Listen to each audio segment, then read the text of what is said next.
வணக்கம். இப்ப ரீசெண்டா பிரசாந்த் கிஷோர் அவர்களை கரண் தாப்பர் அவர்கள் பேட்டி எடுக்கிறாரு. அந்த பேட்டி ரொம்ப வைரலான ஒரு பேட்டியா மாறி இருக்கு. பெரிய ஒரு பேசு பொருளாவும் மாறி இருக்கு. அந்த பேட்டியை பொறுத்தளவுல கரண் தாப்பருக்கும் பிரசாந்த் கிஷோருக்கும் காட்டமான ஒரு டிஸ்கஷன் நடக்குது. சோ இப்ப இந்தியா கூட்டணியை ஆதரிக்கக்கூடியவங்க என்ன சொல்றாங்கன்னா, கரண் தாப்பர் ரொம்ப டஃப்பான கிடுக்குப்பிடி கேள்வி எல்லாம் கேட்டு பிரசாந்த் கிஷோரை லாக் பண்ணிட்டாரு. எப்படி கரண் தாப்பர் மோடி அவர்களை தண்ணி குடிக்க வச்சாரோ அதே மாதிரி பிரசாந்த் கிஷோரையும் இப்ப தண்ணி குடிக்க வச்சுட்டார் அப்படின்ற மாதிரி இந்திய கூட்டணி ஆதரவாளர்கள் சொல்றாங்க. பாஜக காரங்க சொல்ற விஷயம் என்னன்னா, கரண் தாப்பருக்கு நல்ல ஒரு நோஸ் கட்ட பிரசாந்த் கிஷோர் கொடுத்துட்டார் அப்படின்ற மாதிரி பாஜக ஆதரவாளர்கள் சொல்றாங்க. இந்த மோதலை பொறுத்தளவுல கரண் தாப்பர் ஜெயிச்சாரா, பிரசாந்த் கிஷோர் ஜெயிச்சாரா அப்படின்ற விஷயம் நமக்கு முக்கியம் கிடையாது. ஸோ நம்ம அதை ஓரமா வச்சிருவோம். நம்ம எதை பத்தி டிஸ்கஸ் பண்ண போறோம்னா, பிரசாந்த் கிஷோர் அந்த பேட்டியில ஒரு அனாலிசிஸ முன்வைக்கிறார். அவரு கரண் தாப்பரோட சேர்ந்து ஒரு முக்கியமான எலெக்ஷன் சினாரியோவை அவர் டிஸ்கஸ் பண்றாரு. இந்த எலெக்ஷன்ல பாஜக எப்படி பெர்ஃபார்ம் பண்ண போறாங்க, காங்கிரஸ் எப்படி பெர்ஃபார்ம் பண்ண போறாங்க, இப்படிப்பட்ட விஷயங்கள் அவரு பேசியிருக்காரு. ஸோ நம்ம அதை அனலைஸ் பண்ண போறோம். அது மட்டும் இல்லாம பிரசாந்த் கிஷோர் மேல பெரிய ஒரு குற்றச்சாட்டும் வைக்கப்பட்டிருக்கு. அவரு பாஜகவுக்கு சாதகமா செயல்பட்டு இருக்கார். சோ அவரு மறைமுகமா ஏதோ ஒரு வகையில பாஜகவை ப்ரொமோட் பண்றாரு. பாஜக நிறைய சீட் ஜெயிப்பாங்க அப்படின்றதெல்லாம் சொல்லும் போது, இப்படி தேர்தல் நடக்கும்போது அதெல்லாம் சொல்லும் போது பாஜகவை சைலண்டா அவர் ப்ரொமோட் பண்றாரு அப்படின்ற மாதிரியும் சில பேர் சொல்றாங்க. சோ இதுவும் ஒரு முக்கியமான ஒரு விஷயம். ஏன்னா இப்ப இருக்கக்கூடிய சூழல்ல எல்லாரும் ஏதோ ஒரு வகையில இன்ஃப்ளூயன்சஸா இருக்காங்க. அவங்க தங்களை ஒரு ஜேர்னலிஸ்ட்னு சொல்லிக்கலாம், மீடியா பர்சன் சொல்லிக்கலாம், எலெக்ஷன் ஸ்ட்ராட்டஜிஸ்ட் சொல்லிக்கலாம். இப்படி அவங்களுக்கு நிறைய பேர்களை வச்சுக்கிட்டாலும் கிரவுண்ட்ல ஏதோ ஒரு வகையில அவங்க இன்ஃப்ளூயன்சஸா இருந்து ஏதோ ஒரு அஜெண்டாவை அவங்க புஷ் பண்றாங்க. ஸோ அந்த வகையில பிரசாந்த் கிஷோர் மேல வைக்கப்படுற இந்த குற்றச்சாட்டையும் நம்ம அனலைஸ் பண்ணுவோம். முதல்ல என்ன பொறுத்தளவுல எனக்கு பர்சனலா பிரசாந்த் கிஷோர் அவரோட பேட்டிகள் ரொம்ப பிடிக்கும். ஸோ யூஸ்வலா அவரோட பேட்டிகளை நான் மிஸ் பண்ண மாட்டேன். எல்லா பேட்டிகளையும் பாக்குறதுக்கு முயற்சி பண்ணுவேன். அதுக்கான முக்கியமான காரணம் என்னன்னா, சில மனிதர்களுக்கு சொசைட்டில இருக்கக்கூடிய பேட்டர்ன்ஸ் எல்லாம் இருக்கு இல்லையா, சொசைட்டில நிறைய பேட்டர்ன்ஸ் எல்லாம் இருக்கு. இதுக்கு முன்னாடி நடந்த விஷயங்கள் தான் திரும்பவும் ரிப்பீட் ஆகும். ஸோ அந்த பேட்டர்ன்ஸை கிளியரா பார்க்கக்கூடிய கெப்பாசிட்டி சில பேருக்கு இருக்கும். சில பேர் அதை பார்த்து கரெக்டா ஐடென்டிஃபை பண்ணுவாங்க அந்த விஷயத்த. ஸோ அந்த கெப்பாசிட்டி பிரசாந்த் கிஷோர் அவர்களுக்கு உண்டு. ஸோ அந்த வகையில் எனக்கு அவரை ரொம்ப பிடிக்கும். உதாரணத்துக்கு நம்ம சொல்லணும்னா, அவரு இதுக்கு முன்னாடி கொடுத்த பேட்டியில ஒரு விஷயம் பேசியிருப்பாரு. 1947ல இந்தியாவுக்கு விடுதலை கிடைக்குது. அதுக்கப்புறம் 1990 வரைக்கும் காங்கிரஸ் பார்ட்டி சிங்கிள் டாமினன்ட் பார்ட்டியா ரொம்ப பவர்ஃபுல்லா இருக்காங்க. அதுக்கப்புறம் வீக்கான கவர்மெண்ட்ஸ் எல்லாம் இந்தியாவை ரூல் பண்றாங்க. அதுக்கப்புறம் இப்ப பாஜக ஒரு டாமினன்டான ஒரு பார்ட்டியா அவங்க எமர்ஜ் ஆயிருக்காங்க. ஸோ இது பார்த்தோம்னா இந்தியாவோட ஹிஸ்டரியை நம்ம திரும்பி பார்க்கும்போது, பொலிட்டிக்கல் ஹிஸ்டரியை திரும்பி பார்க்கும்போது அதுல இருக்கக்கூடிய ஒரு பேட்டர்னை அவரு அப்சர்வ் பண்றாரு. ஸோ மெஜாரிட்டி டைம் பார்த்தோம்னா சிங்கிள் பார்ட்டி ரொம்ப பவர்ஃபுல்லா டாமினண்டா இருக்காங்க. அந்த வகையில இப்ப பாஜக டாமினண்டா இருக்காங்க அப்படின்ற ஒரு விஷயத்தை அண்டர்ஸ்டாண்ட் பண்றாரு. அதை பேஸ் பண்ணி ஓரளவுக்கு நம்ம ஃபியூச்சரையும் கணிக்கலாம். ஸோ இந்தியாவோட ஹிஸ்டரி இந்த பாதையில தான் டிராவல் ஆயிருக்கு, வரப்போற நாட்கள்ல இந்த பாதையில போறதுக்கு வாய்ப்பு இருக்கு அப்படின்ற மாதிரி ஓரளவுக்கு நம்ம ஃபியூச்சரை கணிக்க முடியும். ஸோ எனக்கு இந்த மாதிரியான பார்வை இருக்கக்கூடிய மனிதர்கள் எனக்கு ரொம்ப பிடிக்கும். ஸோ அந்த வகையில பிரசாந்த் கிஷோரை ரொம்ப பிடிக்கும். அவரோட இன்டர்வியூஸையும் நான் பார்ப்பேன். இனி நம்ம பிரசாந்த் கிஷோர் மேல வைக்கப்படக்கூடிய குற்றச்சாட்டுகளை அடுத்து நம்ம பார்ப்போம். பரவாயில்ல, பிரசாந்த் கிஷோர் மேல என்ன குற்றச்சாட்டு வைக்கப்படுதுன்னா, பிரசாந்த் கிஷோர் ஏதோ ஒரு வகையில சைலண்டா பாஜகவை சப்போர்ட் பண்ணிட்டு இருக்காரு. ஸோ இப்ப எலெக்ஷன்ஸ் நடந்துட்டு இருக்கு, இந்த டைம்ல அவர் நிறைய பேட்டிகளை கொடுக்குறாரு, பாஜக ஜெயிச்சிரும் அப்படின்ற மாதிரி அவரோட எலெக்ஷன் அனாலிசிஸ் ப்ரெடிக்ஷன்ஸ் எல்லாம் அவர் முன்வைக்கிறாரு. இந்த விஷயங்கள்லாம் பாஜகவுக்கு சாதகமா அமையுது, ஏதோ ஒரு வகையில பாஜகவுக்கு ஃபேவரபிளா களம் இருக்கிற மாதிரியான ஒரு பிம்பத்தை அவர் கட்டிட்டு இருக்காரு. ஸோ அவருக்கு பாஜக கிட்ட இருந்து ஏதோ மாதிரியான வேற வகையில பெனிஃபிட்ஸ் வருது, அதுக்கு கைமாறா பிரசாந்த் கிஷோர் இந்த மாதிரி பண்றாரு அப்படின்ற மாதிரி ஒரு குற்றச்சாட்டை நிறைய பேர் வைக்கிறாங்க. சோ இந்த குற்றச்சாட்டு கரெக்டா இருக்கிறதுக்கான வாய்ப்பு இருக்கா அப்படின்னு என்கிட்ட கேட்டீங்கன்னா, அப்கோர்ஸ் எனக்கு அது தெரிஞ்சிருக்கிறதுக்கான வாய்ப்புகள் ரொம்ப குறைவு. பட் நான் ஒரு விஷயத்த ரொம்ப கிளியரா சொல்லுவேன். பிரசாந்த் கிஷோர் அவர்களை பொறுத்தளவுல அவரோட கிரெடிபிலிட்டி இருக்கு இல்லையா, அதை பாதுகாக்கணும் அப்படின்றதுல ரொம்ப கவனமா இருக்கக்கூடிய ஒரு மனிதர். உதாரணத்துக்கு கரண் தாப்பரோட அந்த பேட்டியை நீங்க ஃபுல்லா பாத்தீங்கன்னா, அதுலயே அவரு சில பாயிண்ட்ஸ ரொம்ப ஸ்ட்ராங்கா கவனமா அவர் சொல்லியிருப்பார். காங்கிரஸ் பார்ட்டி 100 சீட்ஸுக்கு மேல ஜெயிக்காது அப்படின்ற விஷயத்த ரொம்ப ஸ்ட்ராங்கா சொல்லியிருப்பார். கரண் தாப்பர் அப்புறம் காங்கிரஸ் பார்ட்டி இப்ப எவ்வளவு சீட் ஜெயிக்கும்னு கேட்கிறாரு, அதுக்கு அது எனக்கு தெரியாது அப்படின்ற மாதிரி சொல்லிடுவாரு. சோ எவ்வளவு சீட்ஸை வின் பண்ணுவாங்கன்னு எக்ஸாக்டா கேட்கும் போது அதுக்கு அவர் எக்ஸாக்டான ஒரு ஸ்டாண்ட் எடுக்கல. பட் 100க்கு மேல காங்கிரஸ் தாண்ட மாட்டாங்க அப்படின்ற விஷயத்த ரொம்ப ஸ்ட்ராங்கா அவர் சொல்றாரு. அதே போல 2021 எலெக்ஷன்ஸ்லயும் வெஸ்ட் பெங்கால்ல அசம்பிளி எலெக்ஷன்ஸ் நடக்கும் போதும் கரண் தாப்பர் ரொம்ப ஸ்ட்ராங்கான ஒரு ஸ்டாண்ட் எடுத்தாரு. வெஸ்ட் பெங்கால்ல பிஜேபி 100 சீட்ஸ் அவங்க தாண்ட மாட்டாங்க அப்படின்ற ஒரு ஸ்டாண்ட் எடுத்தாரு. அதை சொல்லிட்டு அவர் சொன்ன இன்னொரு விஷயம் என்னன்னா, அப்படி பாஜக 100 சீட்ஸை கிராஸ் பண்ணிட்டாங்கன்னா நான் செய்யக்கூடிய இந்த வேலையில இருந்து வெளில போயிடுறேன், ஐபேக்ல இருந்து நான் குவிட் பண்ணிட்டு வெளில போயிடுவேன் அப்படின்ற மாதிரி ரொம்ப ஸ்ட்ராங்கா அவர் சொன்னார். அவரு சொன்னபடியே அந்த எலெக்ஷன்ல பாஜக 100 சீட்ஸை கிராஸ் பண்ணல. எனக்கு இருக்கக்கூடிய ஞாபகம் என்னன்னா அரௌண்ட் 70 to 80 சீட்ஸ் பாஜக அந்த எலெக்ஷன்ல ஜெயிச்சாங்க. ஸோ பிரசாந்த் கிஷோர் என்ன சொல்றோம் அப்படின்றதுல ரொம்ப கவனமா இருக்கக்கூடிய ஒரு மனிதர். சில விஷயங்கள்ல ரொம்ப ஸ்ட்ராங்கான ஸ்டாண்ட் எடுப்பாரு. அப்படி ஸ்ட்ராங்கான ஸ்டாண்ட் எடுக்கும்போது அது 100% கரெக்டா இருக்கணும் அப்படின்ற விஷயத்துல அவர் ரொம்ப கவனமா இருப்பார். அந்த வகையில பிரசாந்த் கிஷோர் அவர்கள் இப்ப வைத்திருக்கக்கூடிய 2 முக்கியமான ப்ரிடிக்ஷன்ஸ் என்னன்னா, ஒன்னு பாஜக 300+ சீட்ஸ் வின் பண்ணுவாங்க அப்படின்ற ஒரு ப்ரிடிக்ஷன் அவர் ஸ்ட்ராங்கா முன்வைக்கிறாரு. 2வது காங்கிரஸ் பார்ட்டி 100 சீட்ஸை தாண்ட மாட்டாங்க அப்படின்றதையும் ரொம்ப ஸ்ட்ராங்கா அவரு சொல்றாரு. சோ இந்த விஷயம் என்ன பொறுத்தளவுல நிஜமாவே பிரசாந்த் கிஷோர் அதை நம்புறாரு, இதுதான் நடக்கும்னு அவர் நம்புறாரு. அதனாலதான் அவரு ஸ்ட்ராங்கா இந்த விஷயத்த முன்வைக்கிறார். சோ இதை நான் சொல்லும் போது நீங்க என்கிட்ட கேட்கலாம், அப்ப பிரசாந்த் கிஷோர் ரொம்ப நேர்மையாளரா, அவர் பாஜகவுக்கு வேலை பார்க்கலையா, அப்படிதான் நீங்க சொல்ல வரீங்களா அப்படின்ற மாதிரி நீங்க என்கிட்ட கேட்கலாம். அதை பத்தி நமக்கு தெரியல. என்ன பொறுத்தளவுல என்னோட ஒரே பாயிண்ட் என்னன்னா, பிரசாந்த் கிஷோர் அவரு பாஜக கண்டிப்பா ஜெயிப்பாங்க இந்த தேர்தல்ன்றத ரொம்ப ஸ்ட்ராங்கா ஆணித்தரமா நம்புறாரு. சோ அதனாலதான் இவ்வளவு கான்பிடென்ட்டா அவரு அந்த ப்ரெடிக்ஷனை வந்து முன்வைக்கிறார். அவரு ரொம்ப லூஸா ப்ரெடிக்ஷன்ஸை முன்வைக்கக்கூடிய ஒரு மனிதர் கிடையாது. அடுத்து நம்ம செகண்ட் பாயிண்ட்டுக்கு போவோம். அவர் முன்வைக்கக்கூடிய எலெக்ஷன் அனாலிசிஸை நம்ம பார்ப்போம். கரண் தாப்பர் பிரசாந்த் கிஷோர் கிட்ட முக்கியமான ஒரு பாயிண்ட்டை வந்து ரைஸ் பண்றாரு. அவர் என்ன சொல்றாருன்னா, பிரதமர் மோடி அவர்கள் கொஞ்சம் நர்வஸா இருக்காரோ, கொஞ்சம் பதட்டத்துல இருக்காரோ, இப்ப தேர்தல் நடந்துட்டு இருக்கும்போது அவர் பதட்டமா இருக்கிற மாதிரியான ஒரு விஷயம் வந்து நம்ம பார்க்க முடியுது அப்படின்ற பாயிண்ட்டை கரண் தாப்பர் சொல்றாரு. அதுக்கு அவர் காரணமா சொல்லக்கூடிய விஷயம் என்னன்னா, பிரதமர் அவர்கள் சமீப காலங்களில் இஸ்லாமியர்களை தாக்கி நிறைய விஷயங்கள் பேசுறாரு. இந்த மாதிரியான பேச்சு வேற எந்த பிரதமர்கிட்ட இருந்தும் வந்தது கிடையாது. இந்திய வரலாறுல வேற எந்த பிரதமரும் இந்த மாதிரி ஒரு கம்யூனிட்டி டார்கெட் பண்ணி பேசினது கிடையாது அப்படின்ற பாயிண்ட்டையும் கரண் தாப்பர் அவர்கள் முன்வைக்கிறார். ஸோ இதெல்லாம் வச்சு பார்க்கும்போது பிரதமர் அவர்கள் பதட்டமா இருக்காரோ அப்படின்ற மாதிரி தோணுது அப்படின்னு அவரு சொல்றாரு. இந்த விஷயத்த தமிழ் மீடியாலையும் நிறைய டிஸ்கஸ் பண்ணியிருக்காங்க. தமிழ் ஊடகங்கள்ல பிரதமர் அவர்கள் பதட்டத்துல இருக்காரு, பதட்டத்துல அவரு என்னெல்லாமோ பண்ணிட்டு இருக்காருன்ற மாதிரிலாம் டிவி சேனல்ஸ்ல கூட நிறைய டிஸ்கஷன்ஸ் எல்லாம் போயிட்டு இருக்கு. ஸோ அதுக்கு பிரசாந்த் கிஷோர் என்ன சொல்றாருன்னா, ரொம்ப கிளியரா இல்ல அவரு பதட்டத்துல அந்த விஷயங்கள் எல்லாம் பண்ணல அப்படின்ற விஷயத்த வந்து பிரசாந்த் கிஷோர் தெளிவுபடுத்திடுறாரு.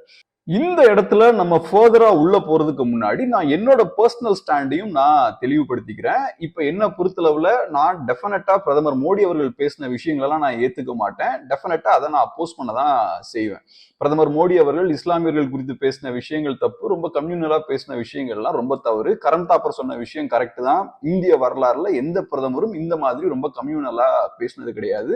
இது ரொம்ப ஆபத்தான ஒரு விஷயம் தான். ஏதோ ஒரு பாஜக பேச்சாளர் இந்த மாதிரி பேசிட்டாருன்னா அதை கூட நம்ம கடந்து போயிடலாம். பட் ஒரு பிரதமர் இப்படி பேசுறாருன்னா இது சீரியஸான ஒரு இஷ்யூ தான். பட் இங்க இந்த இடத்துல பிரதமர் பேசினது கரெக்டா தவறா அப்படின்றது டிஸ்கஷன் பாயிண்ட் கிடையாது. இங்க டிஸ்கஷன் எதுனா, பிரதமர் அவர்கள் பதட்டத்துல அதை பேசினாரா அப்படின்றதுதான் கேள்வி. சோ நீங்க என்ன சொல்றீங்கன்னா, பிரதமர் அவர்கள் பதட்டத்துல இதெல்லாம் பேசிட்டாருன்றீங்க, ஏன் பதறார் அப்படின்னு கேட்கும்போது கிரவுண்ட்ல சூழல் சரியில்லை, பாஜகவுக்கு எதிராக களம் திரும்புது, சோ அதனால பிரதமர் பதட்டத்துல இருக்கார் அப்படின்ற மாதிரி சொல்றீங்க. சோ அது கரெக்டா அப்படின்ற விஷயத்த இங்க அனலைஸ் பண்ண போறோம். இந்த கேள்வியை பிரசாந்த் கிஷோர்கிட்ட கொடுக்கும்போது, அவர் முன்னாடி வைக்கும்போது அவர் சொல்ற விஷயம் என்னன்னா, பிரதமர் பதட்டத்துல இல்ல அப்படின்ற விஷயத்த அவரு ஸ்ட்ராங்கா தெளிவா அவரு சொல்றாரு. சோ இது கரெக்டான ஒரு பார்வை தான். ஏன்னா ஒரு பொலிட்டீஷியன் சும்மா கிரவுண்ட் வந்து அவங்களுக்கு எதிராக திரும்புது அப்படின்றதுக்காக பதறக்கூடிய ஆட்களெல்லாம் பெரிய பொலிட்டீஷியன்ஸ் எல்லாம் இருக்க மாட்டாங்க. ஏன்னா பெரிய பொலிட்டீஷியன்ஸ் அவங்களுக்கு பெரிய எக்ஸ்பீரியன்ஸ் இருக்கும், நிறைய விஷயங்கள் பார்த்திருப்பாங்க, எமர்ஜென்சியை பார்த்திருப்பாங்க, ஏகப்பட்ட பிரச்சனைகளை பார்த்திருப்பாங்க, கீழே இருந்து மேல வளர்ந்து வரும்போது நிறைய பிரச்சனைகளை தாண்டி தான் மேல வருவாங்க.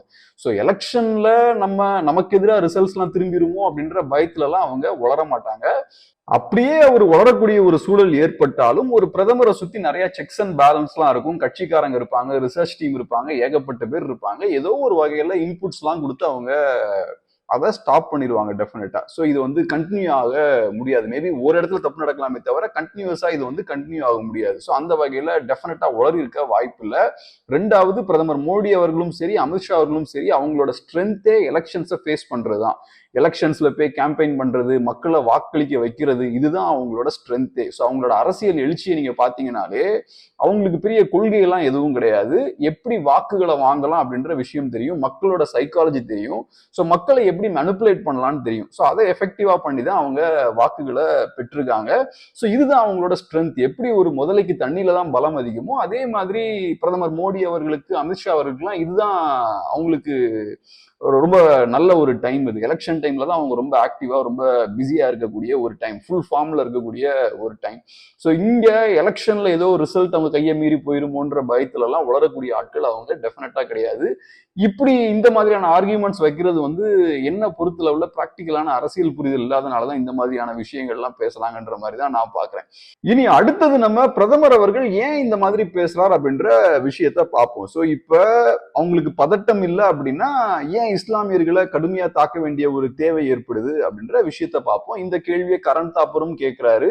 அதுக்கு பிரசாந்த் கிஷோர் என்ன சொல்றாருன்னா, இப்ப பாஜகவை பொறுத்தளவுல இது மட்டும் கிடையாது, இதுக்கு முன்னாடியும் அவங்க அதே மாதிரிதான் பேசியிருக்காங்க. 2019லயும் அப்படிதான் பேசியிருக்காங்க. குஜராத்ல ஸ்டேட் எலெக்ஷன்ஸை ஃபேஸ் பண்ணும்போது மோடி அவர்கள் கம்யூனலா தான் பேசியிருக்காரு. 2014ல மட்டும்தான் கம்யூனலா பேசல அப்படின்ற ஒரு பாயிண்ட் அவர் சொல்றாரு. அதுக்கப்புறம் ரொம்ப முக்கியமான ஒரு பாயிண்ட் சொல்றாரு. இந்த மாதிரி ரொம்ப கம்யூனலா பேசுறது இருக்கு இல்லையா, அது பாஜகல இருக்கக்கூடிய கோர் கட்சிக்காரங்க இருக்காங்க இல்லையா, ஃபாலோவர்ஸ் இருக்காங்க இல்லையா, மோடி அவர்களோட கோர் ஃபாலோவர்ஸா இருக்கலாம், பாஜகவோட கோர் ஃபாலோவர்ஸா இருக்கலாம், அவங்கள அது குஷிப்படுத்தும். ஸோ அந்த விஷயத்துக்காக தான் இதை பண்றாங்க அப்படின்ற ஒரு பாயிண்டையும் சொல்றாரு. ஸோ அவர் சொல்ற விஷயம் என்னன்னா, இப்படி கம்யூனலா பேசுறதுனால பாஜகவுக்கு அதிக வாக்குகள்லாம் கிடைக்காது, பட் கட்சிக்காரங்களை, கட்சியில இருக்கக்கூடிய அந்த ராடிக்கல் எலிமெண்ட்ஸ் அது வந்து பூஸ்ட் பண்றதுக்கான வாய்ப்பு இருக்கு அப்படின்ற ஒரு விஷயத்த சொல்றாரு. சோ இதை புரிஞ்சுதான் அவங்க அதை பண்றாங்க அப்படின்னும் அவரு சொல்றாரு. சோ இது என்ன பொறுத்தளவுல ஒரு முக்கியமான ஒரு பாயிண்ட். ஏன்னா இந்த எலெக்ஷனை பொறுத்தளவுல ஒரு பெரிய மோடி வேவோ ஒரு பாஜக வேவோ இல்ல. 2014ல பெரிய ஒரு மோடி வேவ் இருந்தது, 2019ல பெரிய ஒரு மோடி வேவ் இருந்தது, பாஜகவை பத்தின ஒரு பெரிய டாக் இருந்தது. பட் இந்த எலெக்ஷன் பார்த்தோம்னா ரொம்ப சைலண்டான ஒரு எலெக்ஷனா இருக்கு. இன்ஃபேக்ட் ஒரு பழைய ஒரு டிபேட்ல நான் பார்க்கும்போது இது வந்து இந்த வேவ்லெஸ் எலெக்ஷன்ஸ் அப்படின்ற மாதிரி ஒருத்தர் வந்து பேசியிருந்தார். சோ இந்த விஷயத்தை வந்து பிரசாந்த் கிஷோர் அவர்களும் பேசுறாரு. அவர் என்ன சொல்றாருன்னா, இந்த எலெக்ஷனை பொறுத்தளவுல இதுக்கு முன்னாடி மோடிக்கு இருந்த அந்த இமேஜ் இருக்கு இல்லையா, மோடி அப்படின்ற ஒரு பெரிய பிராண்ட் இருக்கு இல்லையா, அந்த பிராண்டோட வேல்யூ வந்து கொஞ்சம் கம்மி ஆயிருச்சு. அந்த மோடி அப்படின்ற அந்த பிராண்ட் வந்து கொஞ்சம் அடி வாங்கிருச்சு. சோ இதுக்கு முன்னாடி அவர் கொடுக்கக்கூடிய பேட்டிகளுக்கு எல்லாம் பயங்கர ரெஸ்பான்ஸ் இருந்தது. மோடி அப்படின்ற ஒரு இண்டிவிஜுவலை சுத்தி நிறைய டாக் இருந்தது. அந்த விஷயங்கள்லாம் இப்ப குறைஞ்சிருச்சு அப்படின்ற மாதிரி அவர் பேசுறாரு. அப்புறம் கரண் தாப்பர் அதுக்கு எக்ஸாக்டா எவ்வளவு குறைஞ்சிருக்கு அப்படின்ற விஷயத்தை கேட்கிறாரு. எக்ஸாக்டா என்னால குவான்டிஃபை பண்ணி சொல்ல முடியாது, பட் டெஃபினட்டா மோடி அவர்களோட இமேஜ் கொஞ்சம் சரிஞ்சிருச்சு அப்படின்ற பாயிண்ட் அவர் சொல்றாரு. சோ இப்ப பிரசாந்த் கிஷோரோட முக்கியமான ஆர்கியூமெண்ட் என்னன்னா, மோடி அவர்களோட இமேஜ் சரிஞ்சிருக்கான்னு பார்த்தோம்னா டெஃபினட்டா அது சரிஞ்சிருக்கு. பட் இருந்தாலும் பாஜக 300+ சீட்ஸ் வின் பண்ணுவாங்க, 300க்கும் மேற்பட்ட சீட்ஸ்ல அவங்க ஜெயிப்பாங்க. அதுக்கான காரணம் என்னன்னா, பாஜக ரொம்ப ஸ்ட்ராங்கா இருக்காங்க அப்படின்றது கிடையாது, எதிர்கட்சிகள் ரொம்ப வீக்கா இருக்காங்க, குறிப்பா காங்கிரஸ் பார்ட்டி ரொம்ப வீக்கா இருக்காங்க அப்படின்ற விஷயத்தை நம்ம புரிஞ்சுக்கணும் அப்படின்றதுதான் பிரசாந்த் கிஷோரோட பாயிண்ட். சோ ஃபைனலா பிரசாந்த் கிஷோர் அவர்கள் முன்வைக்கக்கூடிய கன்க்ளூஷன் என்னன்னா, பாஜக கட்சியை பொறுத்தளவுல போன தடவை எப்படி பெர்ஃபார்ம் பண்ணாங்களோ அதே மாதிரி இந்த தடவை பெர்ஃபார்ம் பண்ணுவாங்க, இல்லைன்னா அதை விட பெட்டரா பெர்ஃபார்ம் பண்றதுக்கும் வாய்ப்பு இருக்கு அப்படின்ற ஒரு கன்க்ளூஷனை வந்து அவரு கொடுக்குறாரு. ஸோ அவரை பொறுத்தளவுல கம்ஃபர்டபுளா பாஜக இந்த தடவை சிங்கிள் லார்ஜஸ்ட் பார்ட்டியா எமர்ஜ் ஆவாங்க, கவர்மெண்ட்டையும் அவங்க சிங்கிள் மெஜாரிட்டியோட கவர்மெண்ட்டையும் அவங்க ஃபார்ம் பண்ணிடுவாங்க அப்படின்ற ஒரு விஷயத்தை தான் அவரு சொல்றாரு. ஏறக்குறைய இதே விஷயத்தை தான் யோகேந்திர யாதவும் சொல்றாரு. அவர் என்ன சொல்றாருன்னா, என்டிஏ அலையன்ஸுக்கு 275 to 300 சீட்ஸ் கிடைக்கும் அப்படின்ற ஒரு பாயிண்ட சொல்றாரு. பாஜகவுக்கு சிங்கிள் மெஜாரிட்டி கிடைக்காது, என்டிஏ அலையன்ஸோட சேர்த்து ஒரு கவர்மெண்ட் அவங்க ஃபார்ம் பண்ணுவாங்க அப்படின்ற விஷயத்தை யோகேந்திர யாதவ் சொல்றாரு. சோ யோகேந்திர யாதவ் பொறுத்தளவுல என்டிஏ ஒரு கவர்மெண்ட்டை ஃபார்ம் பண்ணுவாங்கன்னு சொல்றாரு. பட் பிகே என்ன சொல்றாருன்னா, பிரசாந்த் கிஷோர் என்ன சொல்றாருன்னா, பாஜகவுக்கு சிங்கிள் மெஜாரிட்டி கிடைச்சிரும் அப்படின்ற விஷயத்தை அவரு சொல்றாரு. பட் ரெண்டு பேருமே சொல்றது என்னன்னா, பாஜக லெட் கவர்மெண்ட் தான் இருக்கும் அப்படின்ற ஒரு பாயிண்ட வந்து சொல்றாங்க. நான் ஏன் யோகேந்திர யாதவ் உள்ள கொண்டு வரேன்னா, யோகேந்திர யாதவ் பரவலா பொதுவா அவரு காங்கிரஸ் பார்ட்டியையும் ராகுல் காந்தியும் சப்போர்ட் பண்ணக்கூடிய ஒரு நபர். ஸோ அவருமே ஏறக்குறைய இதே ப்ரிடிக்ஷன்ஸ் தான் அவரு முன் வைக்கிறார். இது போக பிரசாந்த் கிஷோர் அவர்கள் சொல்லக்கூடிய இன்னொரு முக்கியமான ஒரு பாயிண்ட் என்னன்னா, நார்த்ல பெரிய அளவுல பாஜக சீட்ஸை வந்து இழக்க மாட்டாங்க அப்படின்ற ஒரு விஷயத்த சொல்றாரு. மேபி ஒரு 20-25 சீட்ஸ் வேணா மேபி இழக்கலாம். அப்படியே அங்க ஒரு 20-25 சீட்ஸ் இழந்தாங்கன்னா அதை அவங்க சவுத்லயும் ஈஸ்ட்லயும் அவங்க காம்பன்சேட் பண்ணிடுவாங்க அப்படின்ற ஒரு பாயிண்ட சொல்றாரு. என்ன பொறுத்தளவுல இதுல எனக்கு நம்பிக்கை இல்லை. பாஜகவுக்கு சவுத்ல பெருசா வருமானு எனக்கு தெரியல. ஏன்னா கர்நாடகால அவங்களுக்கு நம்பர்ஸ் கம்மியாகிறதுக்கான வாய்ப்பு இருக்கு. தமிழ்நாட்டிலையும் கேரளாலையும் என்னோட பர்சனல் பிலீஃப் என்னன்னா பாஜகவுக்கு சீட்ஸ் எதுவுமே கிடைக்காது. மேபி ஆந்திரால அவங்க கொஞ்சம் ஸ்கோர் பண்றதுக்கான வாய்ப்பு இருக்கு. அப்படி அவங்க ஸ்கோர் பண்ணாலுமே ஓவராலா சவுத்ல அவங்களோட டேலி வந்து பெருசா இம்ப்ரூவ் ஆகாது. ஏன்னா கர்நாடகால அவங்க சீட்ஸை கொஞ்சம் லூஸ் பண்ண போறாங்க. அதே போல ஈஸ்ட்லயும் எனக்கு என்னமோ பெருசா வர மாதிரி எனக்கு தெரியல. பட் பிரசாந்த் கிஷோர் அவர்கள் சொல்ற ஒரு விஷயம் என்னன்னா, நார்த்ல பாஜகவோட டேலி கொஞ்சம் கம்மியாச்சுன்னா அதை சவுத்லயும் ஈஸ்ட்லயும் பேலன்ஸ் பண்ணிடுவாங்க அப்படின்ற மாதிரி சொல்றாரு. அதை தாண்டி நார்த்ல பெரிய லெவல்ல பாஜக அடி வாங்குறதுக்கான வாய்ப்பு இல்லை அப்படின்ற ஒரு பாயிண்டையும் சொல்றாரு. சோ இதுதான் பிரசாந்த் கிஷோர் அவர்கள் கரண்ட் தாப்பர் பேட்டியில பேசின விஷயம். இதுதான் அவரோட அனாலிசிஸ். என்ன பொறுத்தளவுல அந்த அனாலிசிஸை பார்க்கும்போது ஓரளவுக்கு பேலன்ஸ்டா இருந்த மாதிரி தான் எனக்கு பட்டுது. இது எனக்கு புதுசாவும் படல. ஏன்னா அதுக்கு முன்னாடியும் அவர் சில பேட்டிகள் கொடுத்திருந்தாரு. அந்த பேட்டிகளையும் நான் பார்த்தேன். இந்தியா டுடேல அவர் பேசியிருந்தாருன்னு நினைக்கிறேன். ஸோ அந்த பேட்டிகளையும் பார்த்தேன். ஸோ ஏறக்குறைய அதோட தொடர்ச்சியா தான் இந்த பேட்டியும் இருந்தது. இந்த வீடியோ உங்களுக்கு யூஸ்ஃபுல்லா இருந்திருக்கும் நம்புறோம். உங்களோட வியூஸையும் கண்டிப்பா ஷேர் பண்ணுங்க. நீங்க என்ன நினைக்கிறீங்க அப்படின்ற விஷயத்தையும் சொல்லுங்க. டெஃபினட்டா சேனல் சப்ஸ்கிரைப் பண்ணவும் மறந்துடாதீங்க. ரொம்ப நன்றி.